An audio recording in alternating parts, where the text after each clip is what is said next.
Hello guys, a day in a life with Niobe as a tourism student in UP AIT. Let's go! Dumating ako doon before, 30 minutes before 10. May reporting ko kami yung secure subject ko, 10-11. Cars, iconic overpass. 9:37! 10 ang pass. CR break. CR break ang nakadating niya.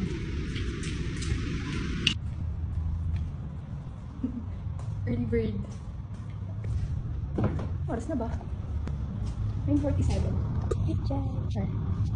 Ano ba?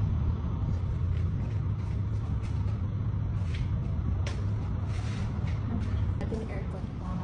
Kasi, mainit. May tao na eh. May isa ng bag dito. Tapos meron ng classmate nandun pa sa arcade. Hindi tayo una.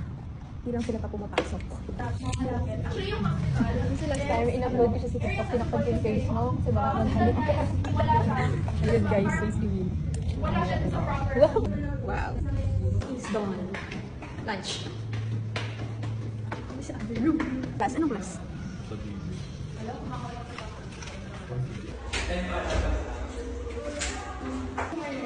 Class is done.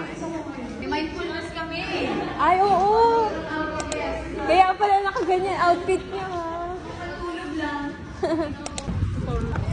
Tutulog na siya. Tutulog na. PE. Ah, saan yung ganyan niyo? Diyan lang. Abas. Daan lang. Ito ko araw-araw guys, dumadaan sa may Fiesta Carnival. Festival Carnival. Basta dito sa Cubao. Tapat ng gateway. At katabi, ewan ko. Tapat. Diyan ako lalabas. Sa exit, syempre. Kahapon, lalabas ko sa entrance. Init, ha? Yung Fiesta. Fiesta Carnival. Sana mag-focus. Kasi parang hindi ko deserve. Pero parang deserve ko. Kasi hindi na tuloy yung reporting ko namin ng group namin kanina. Kaya, Friday siya.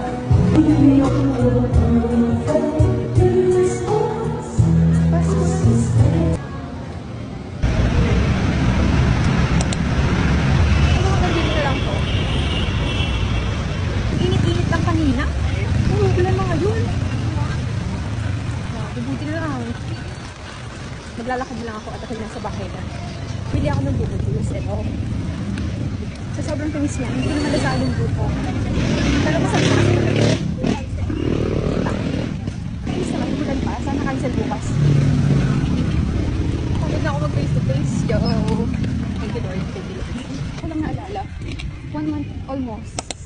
1 month na akong hindi pumapasok sa campus. Like doon sa loob ng UP. Andito lang ako sa college ko, sa AIT. Eh di ba yung AIT college ko, nasa labas siya. Like sa kabilang side ng Commonwealth.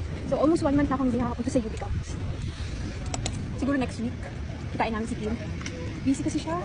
Tapos kami rin, umuwi na after class. Tapos minsan naman, basta hindi nagtatagpo yung schedule.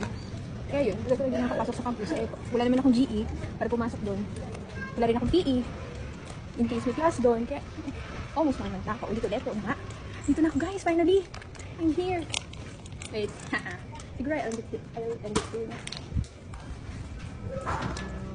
I'm here. Hello.